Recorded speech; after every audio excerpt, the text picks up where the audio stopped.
สบายดีพี่น้องวัดจุกุสุกคนเด้อมากินข้าวเหมือนกันพี่น้องเลยมากินข้าวกับแกงมาลุ่มกับไข่เจียวแหละมาเห็ดกะเพรากินอันนี้คือน้ำต้มน้ำชุบกินมีเอฟซีเพิ่นถามมาเรื่องกินอาหารไม่ซ้ำทุกวันเนาะจักสิเฮ็ดจังได๋อ้นกับพี่น้องเพราะว่าเฮาก็กินน้ำเพิ่นอยู่น้ำเพิ่นเฮาก็เพิ่นพาเฮากินหยังเฮาก็กินอันนั้นแต่ละมื้อเนาะถามว่ากินฮอดลูกกินฮอดผัวเพิ่นอยู่บ่ไปอยู่อ้นมาเฮ็ดงานเนาะ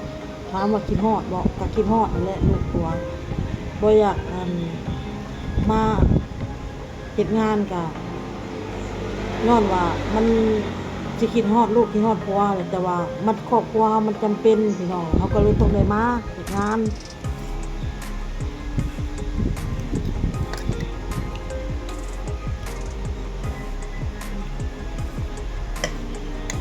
กินฮอดนั่นแหละลูกผัวไปสิบ่กินฮอด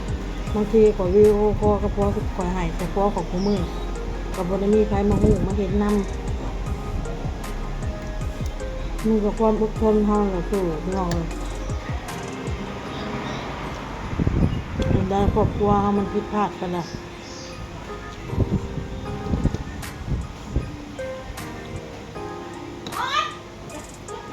ฮะสบายดีพี่น้องทุกคนกินข้าวกับเขาพี่น้องกินกับเขามากินกันข้าวกับเขากิน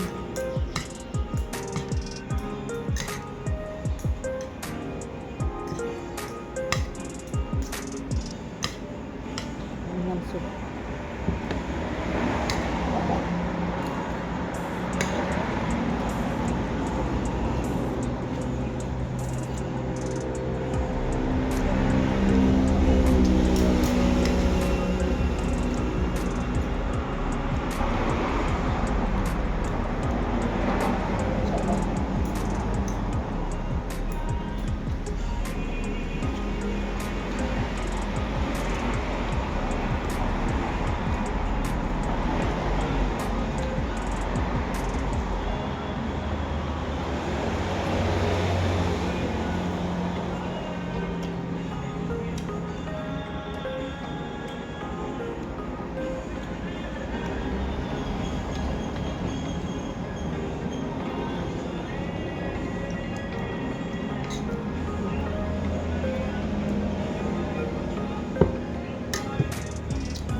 ผัดโซลานี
เป็นมาเป็นลาว